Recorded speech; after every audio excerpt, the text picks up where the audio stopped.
Muy buenas tardes, bienvenidos a Opinión Libre, día 85 del estado de emergencia nacional. Hoy día tenemos de invitado al doctor José Félix Pinto Pazurco. Él es consultor del Instituto Internacional para el Desarrollo Sostenible y hoy día vamos a tocar un tema muy interesante, el tema COVID-19 o la presión del hombre sobre el medio ambiente. Vamos a invitar al doctor para que nos acompañe y ampliar más el tema.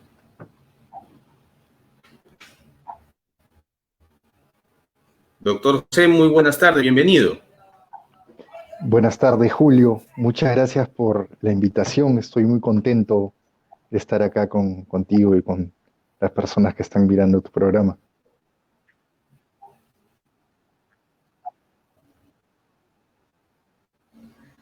¿Cómo está?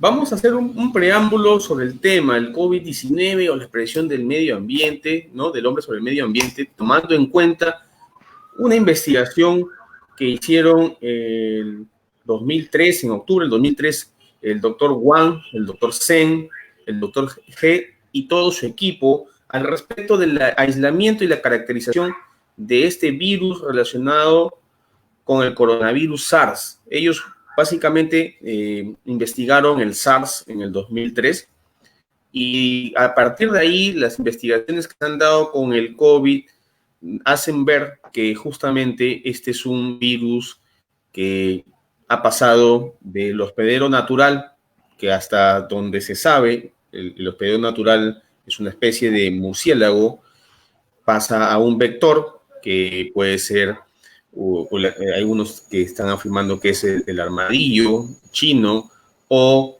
las civetas, y de ahí pasa al ser humano. Y esta vez, en el caso de este SARS-CoV-2, que es el COVID, pues ha pasado bastante virulento, pero no como su primo hermano, el SARS, que fue poco virulento, pero muy letal. Realmente el SARS, en relación al COVID-19, es más letal el SARS que el COVID, pero el COVID ha demostrado ser mucho más de rápida propagación. Pero esto es producto justamente de una zoonosis, de acuerdo a estos investigadores y a los muchos investigadores que hay sobre el tema, ¿no? Que se trata de una zoonosis. Haciendo ese pequeño preámbulo, doctor, en su opinión, ¿ante qué estamos desde la perspectiva que usted tiene?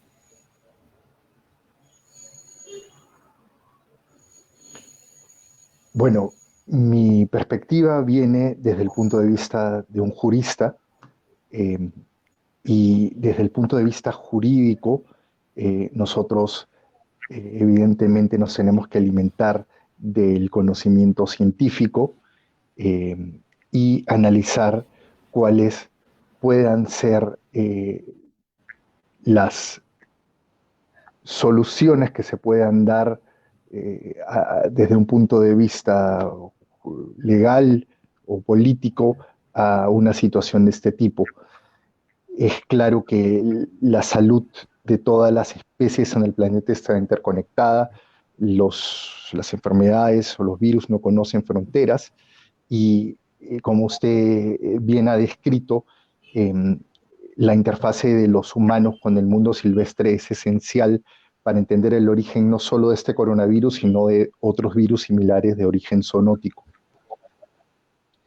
En ese sentido, uno de los aspectos, eh, digamos, jurídicos que se pueden destacar de esta interfaz entre el ser humano y el mundo silvestre es el cambio de uso del suelo, eh, que es un factor clave en las enfermedades zoonóticas emergentes. Por ejemplo, la deforestación, la fragmentación del hábitat, una frontera agrícola en expansión. Eh, Estos aumentan los contactos entre los seres humanos y otros animales y eso aumenta también la posibilidad de que surjan y se propaguen estas zoonosis. Por eso las áreas protegidas se establecen, se tienen también como finalidad reducir o prevenir futuros episodios de enfermedades, pero también la regulación en materia de delitos de tráfico ilícito de especies de fauna silvestre, eh, y también la regulación que se puede hacer en cuestiones de salubridad en los lugares donde se comercializan estas especies, ya sea de manera legal o de manera ilegal, como son los mercados. Digamos que esos son los centros de atención desde el punto de vista jurídico para poder entender este problema. Correcto, doctor. Y acá, obviamente, aquí va una pregunta muy curiosa. Estas menciones que hace semanas atrás, valgan verdades, el mes pasado, sobre supuestos juicios que Estados Unidos quiere hacerle a China, están en proceso, ahorita no me consta realmente cómo está eso. ¿Cree usted que esto es posible? O sea, enjuiciar a un país por un tema de una zoonosis, ¿es eso viable? ¿Va a ser eso viable?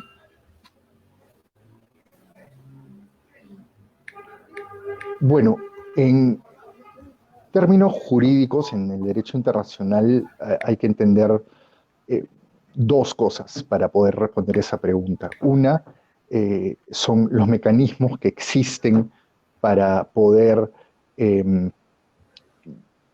digamos, como usted dice, enjuiciar a otro país o a un sujeto de derecho internacional, que son eh, cortes internacionales.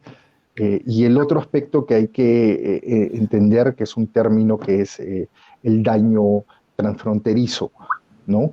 Eh, si consideramos que existe responsabilidad por parte de un Estado en causar daño más allá de sus fronteras, existen mecanismos establecidos en el derecho internacional eh,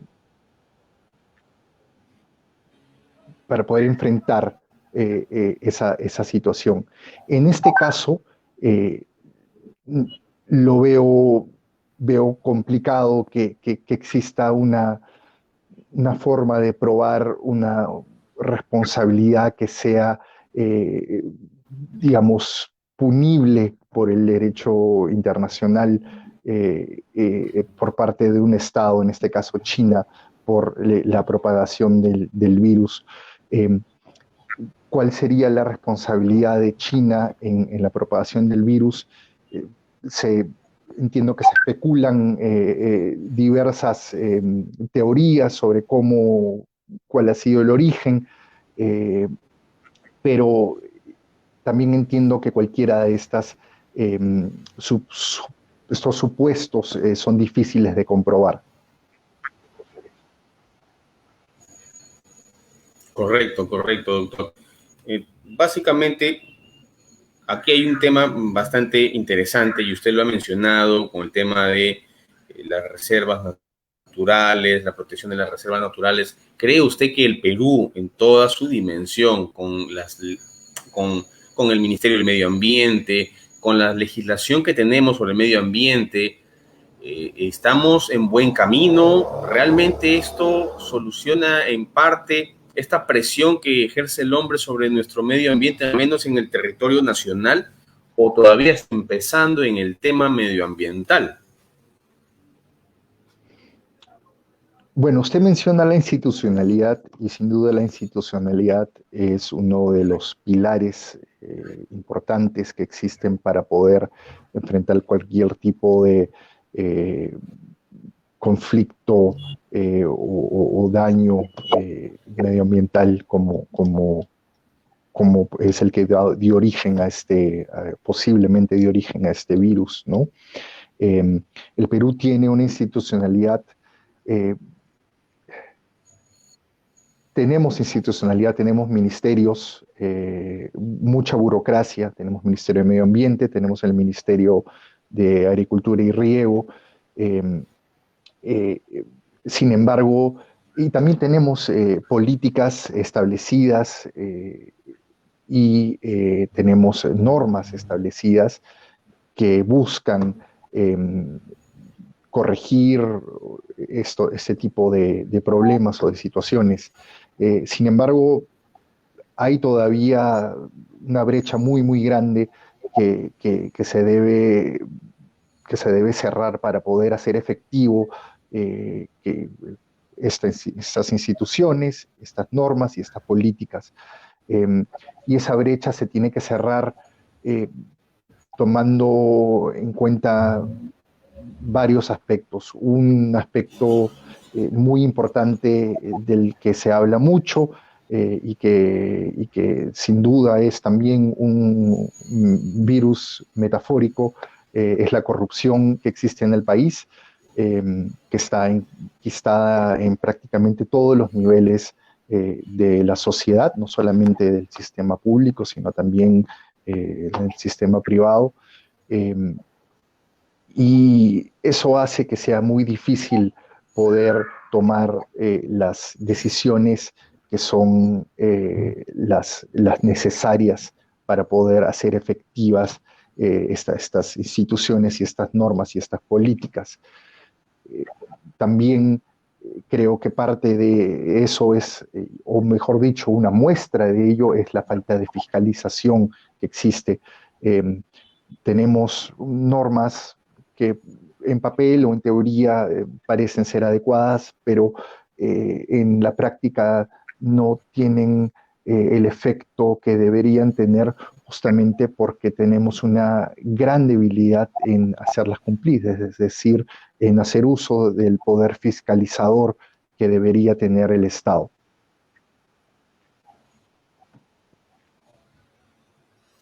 En pocas palabras, digamos que los roles de las instituciones públicas están entrampadas en la burocracia. Tenemos lo he dicho, ¿no? Ministerio de Agricultura, Ministerio de Medio Ambiente, la OEFA, pero a la larga seguimos viendo de repente drenes contaminados, que un dren obviamente no debería estar contaminado, seguimos viendo tala de bosques, seguimos viendo muchas cosas que hacen presión sobre el medio ambiente y definitivamente en algún momento nos va, como nos ha pasado ahorita a nivel mundial, ¿no? Vamos a presionar tanto nuestro medio ambiente que alguna enfermedad nos puede devolver la factura de esta presión que ejercemos.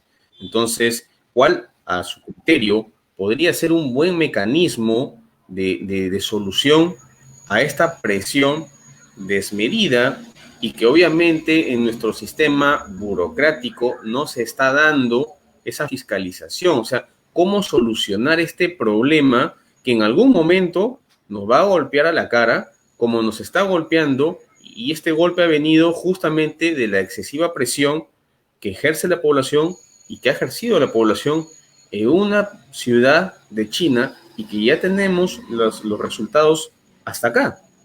¿Cuál sería su percepción y su propuesta, ¿no? De cómo hacer para, digamos, protejamos un poco más nuestro medio ambiente y estas leyes no queden pues solamente en papel? Bueno, en pocas palabras, yo creo que se debe hacer caso a la ciencia y no a los intereses particulares. Eh, en ese sentido, creo que es importante fortalecer el apoyo público y privado a las instituciones que realizan investigación científica. Eh, Son estas las entidades que nos van a brindar las soluciones más efectivas para estar preparados ante pandemias como la presente y así como otras crisis que vienen en el futuro o las que ya se sienten y que se van a acentuar en el futuro como es el cambio climático. El Perú es un país altamente vulnerable ante desastres y crisis. Eso ha quedado demostrado sin ninguna duda durante esta pandemia. El país no está preparado para afrontar una crisis de salud pública como la que estamos viviendo ahora, eh, porque sus, no ha invertido la capacidad y los recursos que tiene en estar preparados, llámese sistema de salud, llámese sistema de seguridad social, llámese infraestructura, en fin, la lista es larga. Y este problema que estamos viviendo ahora eh, es, como le digo, es una muestra de la precariedad del Estado peruano en estar preparado ante cualquier crisis o desastre y eh, va a quedar demostrada nuevamente cuando tengamos que enfrentar otra crisis, ya sea similar, de salud pública o de otro tipo, como por ejemplo el cambio climático. Eh, el cambio climático es un problema que ya, que, paradójicamente, al igual que la crisis que estamos viviendo ahora, es una crisis de la cual ya se tiene el conocimiento suficiente. Usted mencionó un estudio hecho en el 2013 sobre las consecuencias de un virus de este tipo. Eh, eh, el cambio climático también, para el cambio climático también existen estudios realizados desde el presente hasta muchísimos años en el pasado, que advierten, cada vez son más específicos y más perfectos en su análisis, advierten sobre no solamente cuáles son las consecuencias, sino también recomiendan cuáles son las medidas que debe tomar un país. En ese sentido, eh, existe, creo yo, y esta sería la segunda, el segundo punto de mi respuesta a su pregunta, creo que es importante para el país fortalecer su mecanismo de cooperación internacional y utilizar los recursos que tiene a nivel regional y los recursos multilaterales de manera efectiva. El Perú está, tiene a su disposición muchísimos recursos de los cuales puede hacer uso. Le voy a dar solamente un ejemplo, que es una guía elaborada hace exactamente un año, si no me equivoco, eh, que es la guía One Health, que es un término en inglés que significa la guía de una sola salud. Esta guía de una sola salud estaba elaborada por la Organización de las Naciones Unidas para la Alimentación y la Agricultura, la Organización Mundial de Sanidad Animal y la Organización Mundial de la Salud. Y esta guía, a través de esta alianza, ¿no?, entre estas tres entidades, es una guía elaborada para que los países puedan abordar estas enfermedades zoonóticas. Es decir, hace un año se elaboró una guía específica para que los países puedan afrontar crisis como esta. Y le voy a decir simplemente, le voy a dar un par de ejemplos de los mecanismos que provee esta guía. Eh, eh, por ejemplo, planificación estratégica y preparación para las emergencias, vigilancia, intercambio de información, investigación y respuestas coordinadas, evaluación conjunta de riesgos frente a las amenazas de las enfermedades zoonóticas, desarrollo de competencias, entre muchas otras. Entonces, estoy haciendo una respuesta bastante larga a su pregunta, ¿no? El primer paso que debemos dar es fortalecer nuestro sistema de desarrollo científico y hacerle más caso a lo que dice la ciencia. En segundo lugar, fortalecer nuestros mecanismos de cooperación internacional.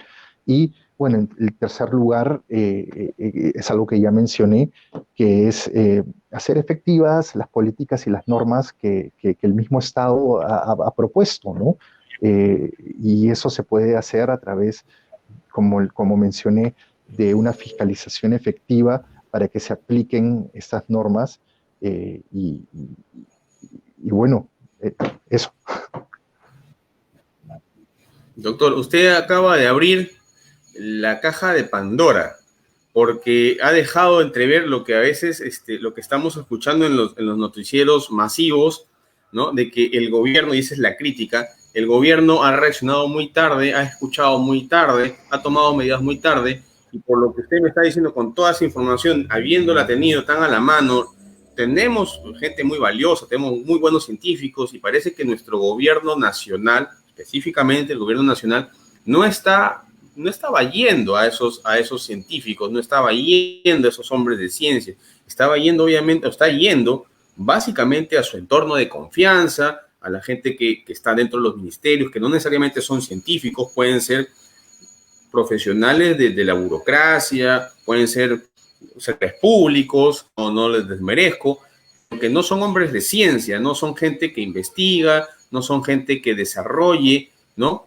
Y tener bueno, recientemente se sabe pues ya que hay un consejo técnico, ¿no? El hospital muchos son de Cayetano Heredia, el hospital Loaiza, y creo que ya el gobierno está empezando a escucharlos, pero los está escuchando porque estamos en pandemia. Un año normal, creo que no es, el gobierno de turno jamás escucha a los hombres de ciencia.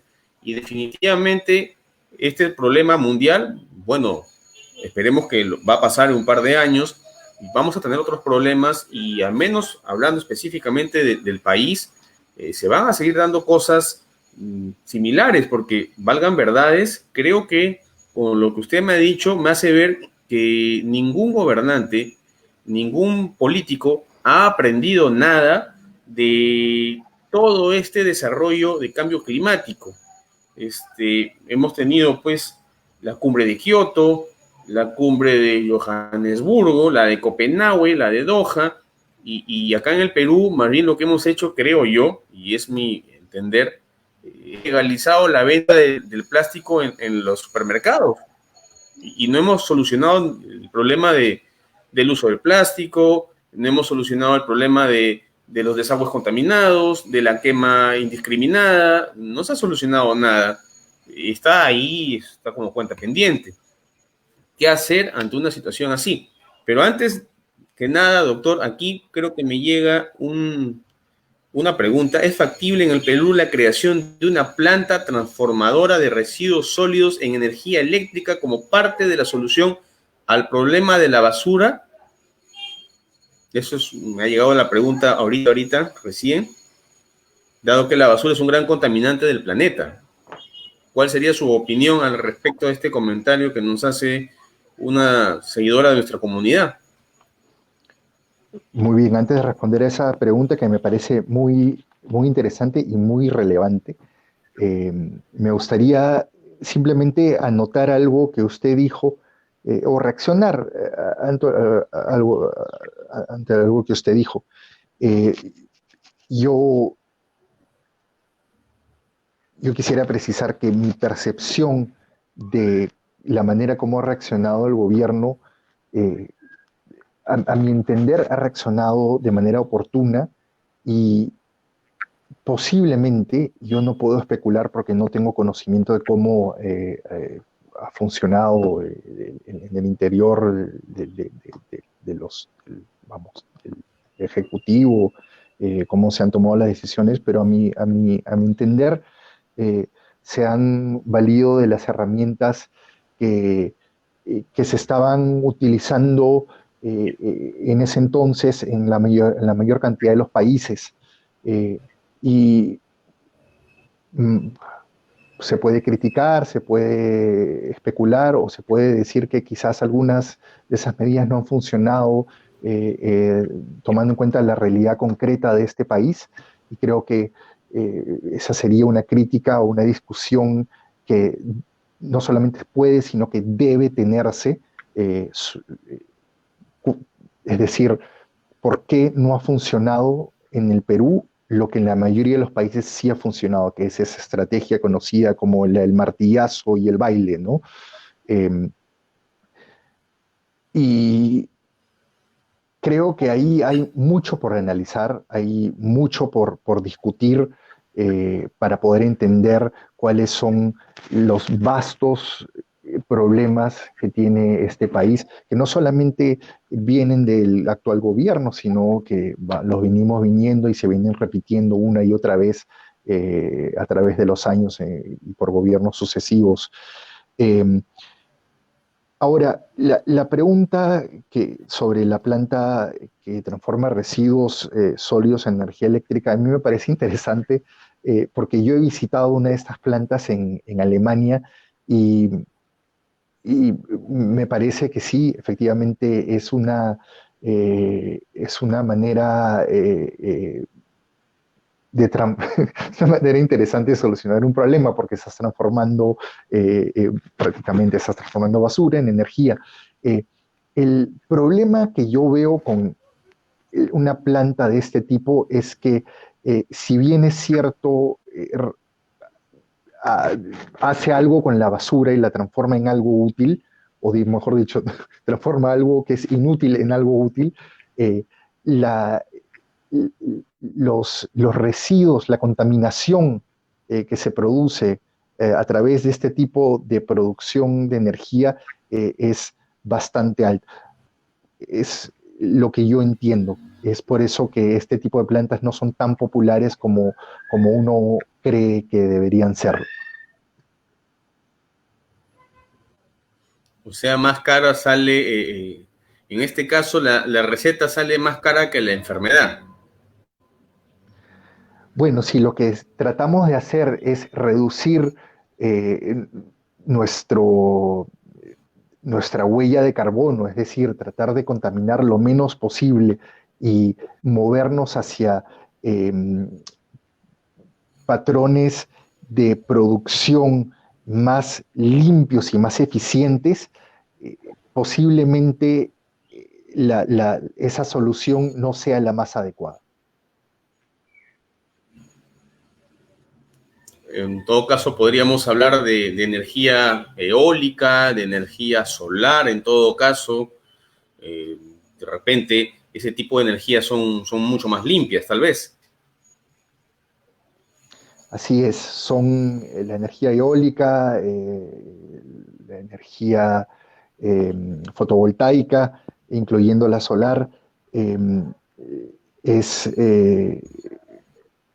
son más limpias y en los últimos años los costos para poder eh, producir energía de este tipo se ha reducido drásticamente.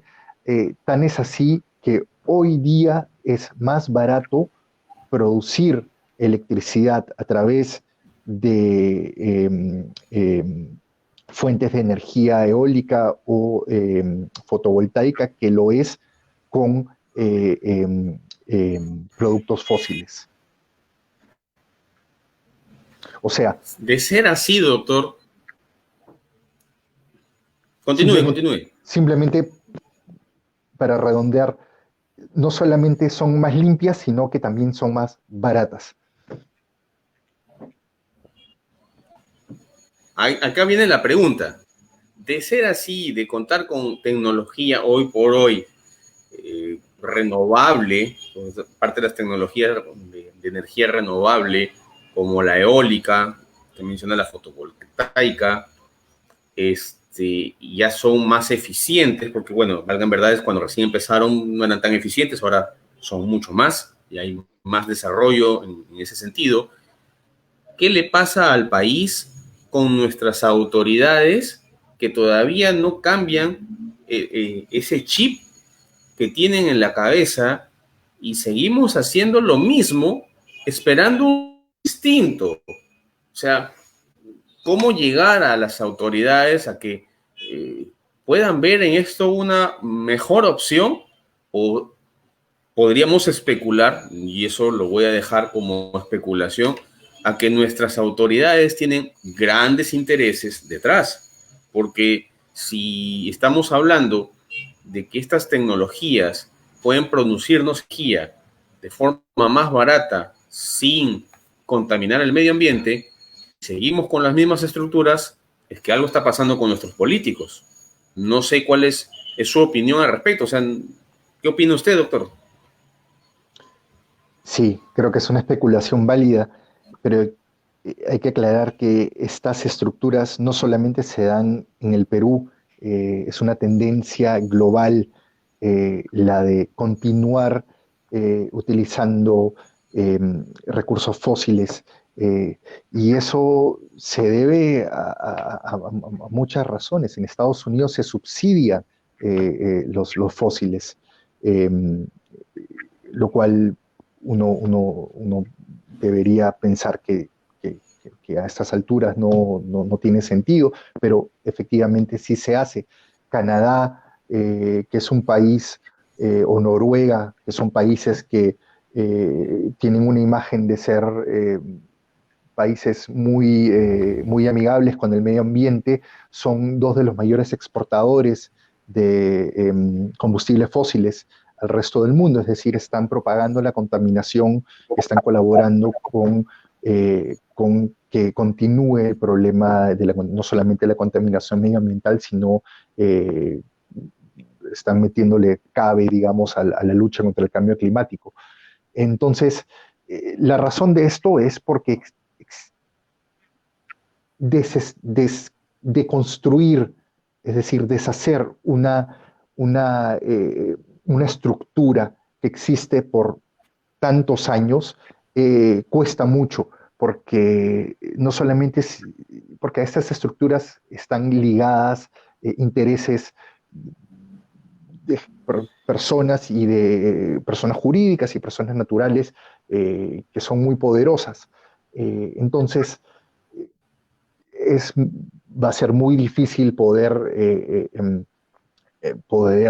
digamos, deshacer estas estructuras justamente por estos intereses, porque existen estos intereses.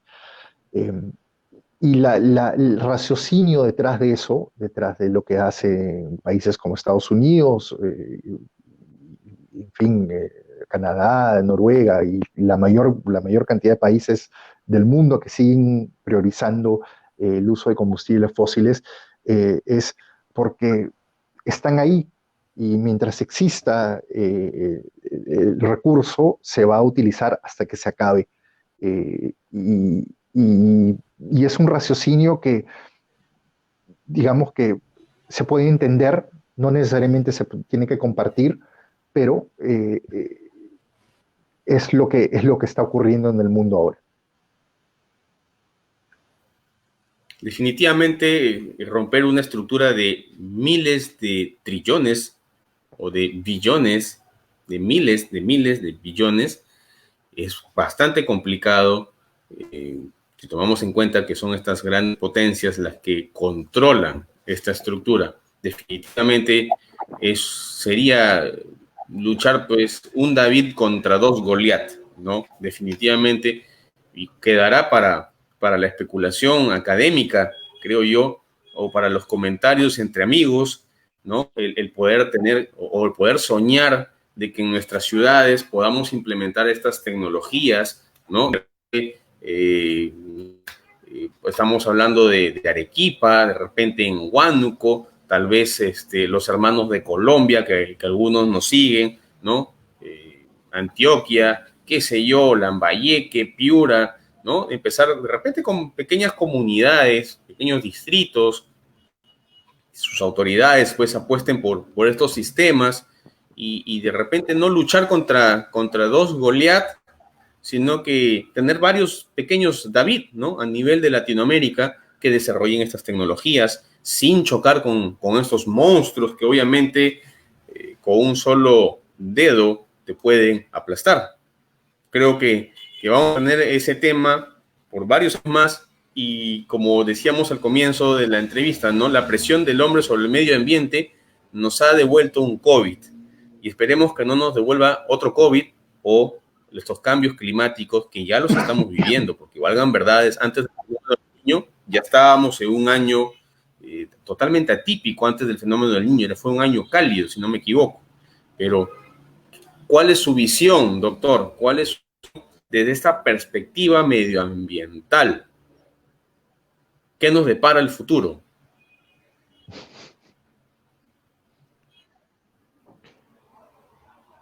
Bueno, esa es una pregunta que quizás no le están haciendo a la persona correcta. Yo puedo hablar desde el punto de vista de una persona que a veces es muy optimista, a veces es muy pesimista. Eh, Usted ha dado un ejemplo que es bastante interesante del David y el Goliat. Eh, y sí, lo que usted ha señalado como una aspiración es algo que está ocurriendo. Por ejemplo, en Estados Unidos, que es el gran Goliat, está siendo enfrentado por pequeños Davids representados por los estados federados de Estados Unidos, que cada uno por su cuenta está, no cada uno, pero muchos de ellos, o algunos de ellos, porque son bastantes, están tomando acciones que son importantes en la lucha contra el cambio climático y contra la degradación del medio ambiente. Y no olvidemos que a pesar de que son estados federados de Estados Unidos, muchos de ellos tienen economías que son mucho más importantes que la de muchos países en el mundo, así que el esfuerzo no es poco. También tenemos el ejemplo de otros estados pequeños que están haciendo las cosas bien, como son Islandia, como son Costa Rica, eh, y creo que tal vez el futuro va por ahí, el futuro va eh, porque gracias a la difusión de los problemas y a la difusión no solo de los problemas, sino de las soluciones, cada vez hay más conocimiento de lo que está ocurriendo, cada vez hay más producción científica y cada vez hay más ideas para solucionar estos problemas. Como mencioné en un momento de esta entrevista, los problemas que están ocurriendo son problemas de los cuales ya se tenían o se tienen suficientes conocimientos como para poder enfrentarlos adecuadamente. Se sabe desde hace mucho tiempo que el Perú es altamente vulnerable ante los desastres. Eso es información pública realizada por entidades públicas y todo el mundo tiene acceso a esa información. Todo el mundo tiene acceso a información sobre eh, cuáles son eh, cuáles son los mecanismos eh, de producción más limpios.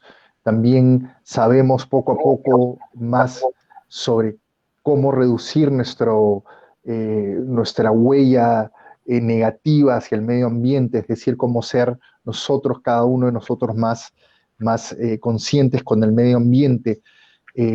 Y también creo que vemos, y sobre todo lo estamos viendo en estos días, cuál es el poder que tiene la sociedad en su conjunto. Cuando la sociedad se enjunta detrás de una idea en común y cuando esa idea es buena, se pueden lograr cambios.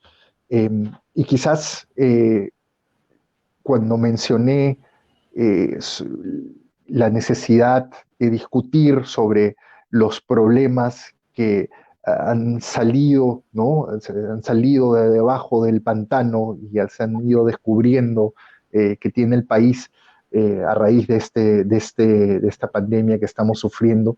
Quizás esa discusión nos lleve a nosotros como sociedad y nosotros como cada uno desde su rubro, a poder llevar esta discusión no solamente al plano teórico, sino también al plano práctico, es decir, que nosotros mismos seamos los que exijamos que se implementen los cambios que son necesarios para lograr el mundo que queremos en el futuro. Correcto, doctor. Ha sido bastante agradable esta entrevista.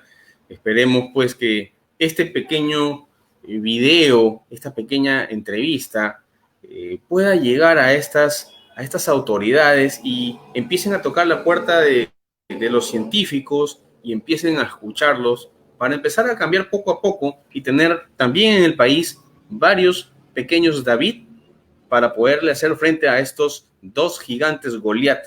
Obviamente va a ser una tarea titánica y va a tomar muchos años tal vez, pero podemos empezar desde ahora.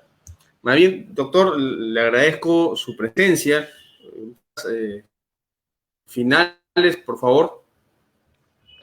Bueno, simplemente creo que me corresponde no solamente agradecerle por esta entrevista que está muy bien conducida, dicho sea de paso, sino también felicitarlo por la iniciativa que está teniendo usted en difundir información a través de redes sociales.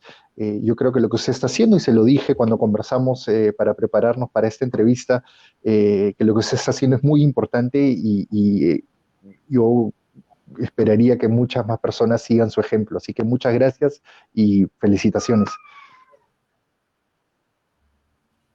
Muchas gracias. Hasta luego.